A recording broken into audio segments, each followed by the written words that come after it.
Hello everybody, कैसे हैं आप?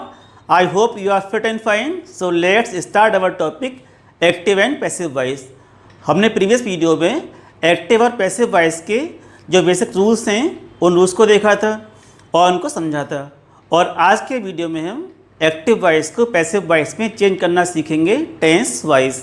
ओके, तो सबसे पहले बोर्ड पर इस टेबल को हम देखते हैं। और पैसिव वॉइस में हमेशा वर्ब की थर्ड फॉर्म का यूज़ करते हैं, आपको बता चुका हूँ और आपको मालूम भी होगा। फिर भी आप पे मिस्टेक ना हो या भूलो नहीं, इसलिए मैंने यहाँ पे रेड से लिख दिया है B3। तो B3 फॉर वर्ब की थर्ड फॉर्म वी का ही यूज़ करेंगे।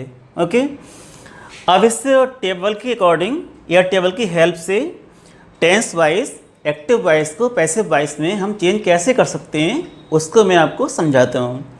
सबसे पहले अगर for example present indefinite tense का कोई भी एक्टिव वॉइस दिया होगा और हमें उसको पैसिव वॉइस में चेंज करना होगा, तब हम ऑक्सिलरी वर्ब के रूप में इज, एम या आर का यूज़ करेंगे सब्जेक्ट के अकॉर्डिंग।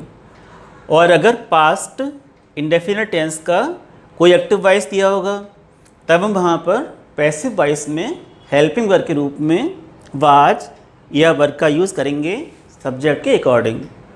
और अगर फ्यूचर इंडेफिनिट टेंस का कोई भी सेंटेंस दिया होगा तब हम वहाँ पे विल और सेल के जस्ट बाद बी का यूज़ करेंगे और वहाँ पर विल या सेल ऑलरेडी आपको मिलेगा या दिया होगा। ओके, अब नेक्स्ट अगर प्रेजेंट कॉन्टीन्यूस टेंस का कोई एक्टिव वॉइस दिया होगा और हमें उसको पैसिव वॉइस में चेंज करना होगा तो वहाँ पर हम केवल बीइंग का यूज़ करते हैं और इज है, एम है या आर है, ये वहाँ पर पहले से ही दी होती है। अब अगर फ्यूचर कॉन्टीन्यूस टेंस का कोई सेंटेंस दिया होगा, मैंने लिखा ही नहीं है यहाँ पे, it means future continuous tense का पैसिव नहीं बनता है और इसीलिए मैंने यहाँ पे लिख दिया है एन ए। तो N A for not applicable. Okay, अब नेक्स्ट शुरू करते हैं, परफेक्ट टेंस को देखते हैं। तो अगर कहीं प्रेजेंट परफेक्ट टेंस का एक्टिव वॉइस दिया होगा और हमें उसको पैसिव में चेंज करना है तो वहाँ पे हमें केवल बीन जोड़ना है या बीन लगाना है, हैज़ या हैव वहाँ पर ऑलरेडी दिया होगा। अब अगर कहीं पास्ट परफेक्ट टेंस का आपको एक्टिव वॉइस दिया हुआ है और पैसिव में चेंज करना है तो वहाँ पर भी आपको बीन जोड़ना है, हैड वहाँ पर ऑलरेडी दिया होगा। अब अगर कहीं फ्यूचर परफेक्ट टेंस का एक्टिव वॉइस दिया हुआ है और पैसिव में आपको चेंज करना है तो वहाँ पर आपको केवल वही बीन जोड़ना है या बीन लगाना है और विल हैव या सेल हैव वहाँ पर ऑलरेडी दिया होता है। ओके, और कुछ स्टूडेंट्स ये करते हैं, मिस्टेक कर देते हैं कि जैसे विल हैव दिया हुआ है तो विल के जो बाद हैव दिया हुआ है उस हैव में हम कोई चेंज नहीं करते हैं और बच्चे कर देते हैं उसमें कि विल हैज़ कर देते हैं या सेल हैज़ कर देते हैं। ऐसा नहीं करना है। विल के बाद जो कुछ भी दिया हुआ है, हैव दिया हुआ है, इसको हमें ऐसे ही रखना है, कोई भी उसमें चेंज नहीं करना है। ओके, तो इस चार्ट के अकॉर्डिंग या टेबल के अकॉर्डिंग हम एक्टिव वॉइस को पैसिव वॉइस में चेंज कैसे करें ये हमने समझने की कोशिश की है। अब देखिए यहाँ पे ऑल टेंस होते हैं 12 बट पैसिव बनते हैं केवल 8 टेंस के। तो इसीलिए यहाँ पे इस टेबल में 8 टेंस दिख रहे हैं आपको और एक यहाँ पे मैंने एन लिख दिया है। एक तो ये हो गया फ्यूचर कॉन्टीन्यूस टेंस का पैसिव नहीं बनता है तो N A for not applicable लागू नहीं। और लास्ट का टेंस है एक प्रेजेंट परफेक्ट कॉन्टीन्यूस टेंस, फिर पास्ट परफेक्ट कॉन्टीन्यूस टेंस और फ्यूचर परफेक्ट कॉन्टीन्यूस टेंस, तो उनका पैसिव बनता ही नहीं है, इसलिए मैंने उनको यहाँ पे मेंशन नहीं किया है या नहीं लिखा है। आई थिंक इतना आपको समझ आ गया होगा और आपको इसका स्क्रीनशॉट लेना है या इसको नोट करना है टेबल को।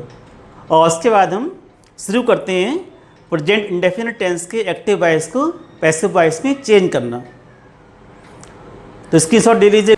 तो आइए हम देखते हैं कि प्रेजेंट इंडेफिनिट टेंस के एक्टिव वॉइस को पैसिव वॉइस में चेंज कैसे करते हैं।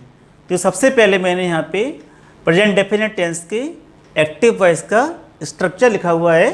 सब्जेक्ट होगा उसमें पहले, फिर B1 या B5 दी होगी, B5 फॉर वर्ब की फर्स्ट फॉर्म प्लस एस या एस, फिर उसके बाद ऑब्जेक्ट दिया होगा और पैसिव वॉइस में उसका स्ट्रक्चर होगा subject plus auxiliary verb plus verb की third form plus by plus object.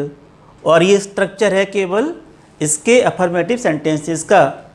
अब एग्जांपल देखिएगा, दे ओबे हिम को बदला हमने सब्जेक्ट में, ही हो गया है, ही में इज लगाया, थर्ड फॉर्म ओबेड का यूज़ किया, प्रीपोजिशन बाई लगाया और दे को बदला ऑब्जेक्ट में, तो देम हुआ है उसका आंसर। अब नेक्स्ट है एग्जांपल सेकंड है, ही टीचेस मी इंग्लिश।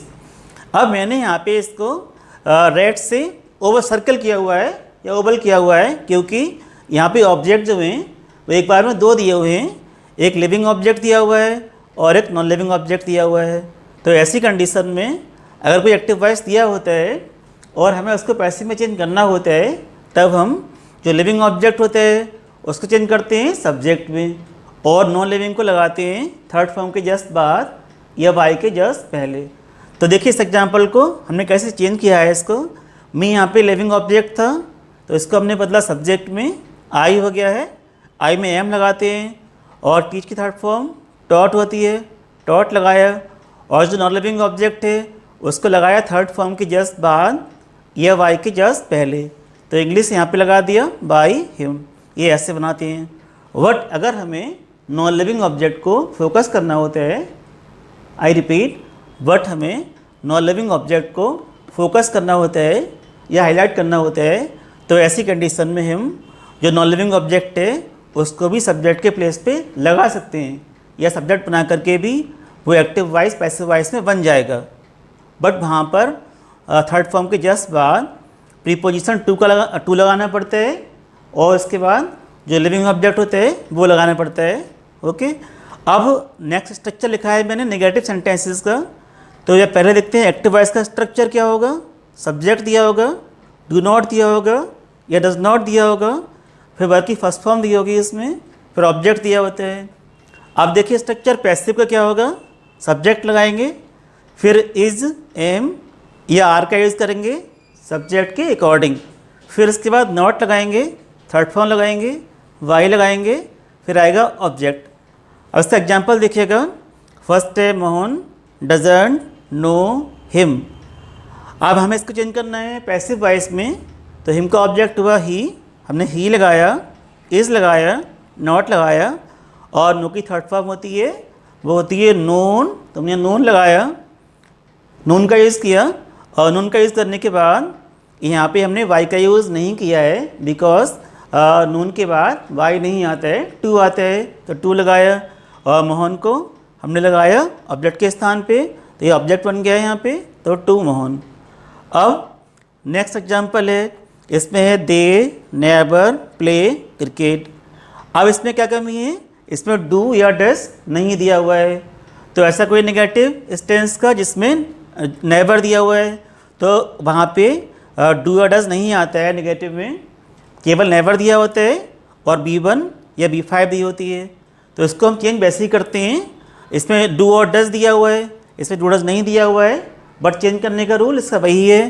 तो क्रिकेट को हमने यहाँ पे लगाया शुरू में, क्रिकेट इज़, नेबर का यूज़ किया नॉट की जगह पे, थर्ड फॉर्म वाई लगाया और देखो बदला ऑब्जेक्ट में, तो देम हो गया है। ओके, आई थिंक आपको इतना समझ आ गया होगा।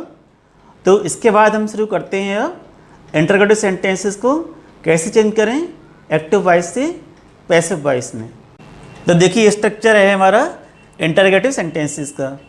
तो इंटरोगेटिव सेंटेंसेस में एक्टिव वॉइस का स्ट्रक्चर कुछ इस तरह से होगा, डू, डज, सब्जेक्ट, B1, फिर उसके बाद ऑब्जेक्ट। और पैसिव वॉइस का स्ट्रक्चर होगा is, am, are plus subject, बाकी थर्ड फॉर्म बाई और ऑब्जेक्ट। और यहाँ पे एक्टिव वॉइस में जो डू या डज दिया होता है उसका रिमूव कर देते हैं और उसकी जगह पे हम इज़, एम या आर का यूज़ करते हैं आने वाले सब्जेक्ट के according. For example, do you help him, तो हिम को चेंज किया हमने सब्जेक्ट में, ही हुआ और ही के अकॉर्डिंग हमने यहाँ पे यूज़ किया है ऑक्सिलरी वर्ब इज का, तो इज ही हेल्प्ड वाई और यू का ऑब्जेक्ट यू ही होता है, तो ये यहाँ पे हो गया यू ही है। एग्जाम्पल नंबर सेकंड है, डज ही कॉल देम, तो यहाँ पे देम को चेंज किया हमने सब्जेक्ट में, तो दे हो गया है और दे में लगाते हैं ऑक्सिलरी वर्ब आर तो आर लगा दिया, आर दे कॉल्ड बाय, ही को चेंज किया ऑब्जेक्ट में by him. Okay, I think यहाँ तक आपको ये समझ आ गए होंगे। और अगर इंटरोगेटिव सेंटेंसेस में नॉट भी दिया होता है तो नॉट को हम लगा देते हैं सब्जेक्ट के जस्ट बाद। और ये याद रखिएगा कि हमेशा इंटरोगेटिव सेंटेंसेस में जो नॉट होता है वो हमेशा हमेशा सब्जेक्ट के जस्ट बाद ही आता है, चाहे वो एक्टिव में हो चाहे वो पैसिव में हो या किसी भी इंटरोगेटिव में हो। जहाँ भी इंटरोगेटिव सेंटेंस दिया हुआ है और इंटरोगेटिव के साथ वहाँ पे नॉट भी दिया है या नॉट आना है तो नॉट हमेशा लगता है सब्जेक्ट के जस्ट बाद। तो अगर यहाँ पे नॉट दिया होता सब्जेक्ट के जस्ट बाद में तो पैसिव वॉइस में भी सब्जेक्ट के जस्ट बाद में हम नॉट का यूज़ करते। और ऐसे यहाँ पे नॉट यहाँ दिया होता तो यहाँ पे नॉट लग जाता, और यहाँ पे नॉट दिया होता, यहाँ पे नॉट दिया होता तो यहाँ पे नॉट लग जाता। ओके, अब इसके बाद इसके बचे हैं केवल वो सेंटेंसेस जहाँ पे इंटरोगेटिव वर्ड दिया होता है शुरू में, एक्सिलरी वर्ब नहीं दी होती है। आई रिपीट, जिनके शुरू में इंटरोगेटिव वर्ड दिया होता है, एक्सिलरी वर्ब नहीं दी होती है। इसके बाद हम उन बातों को सीखना है। तो आई थिंक ये आज जो कुछ भी हमने सीखा वो आपके समझ आ गया होगा। अब मिलते हैं हम नेक्स्ट वीडियो में। Thank you.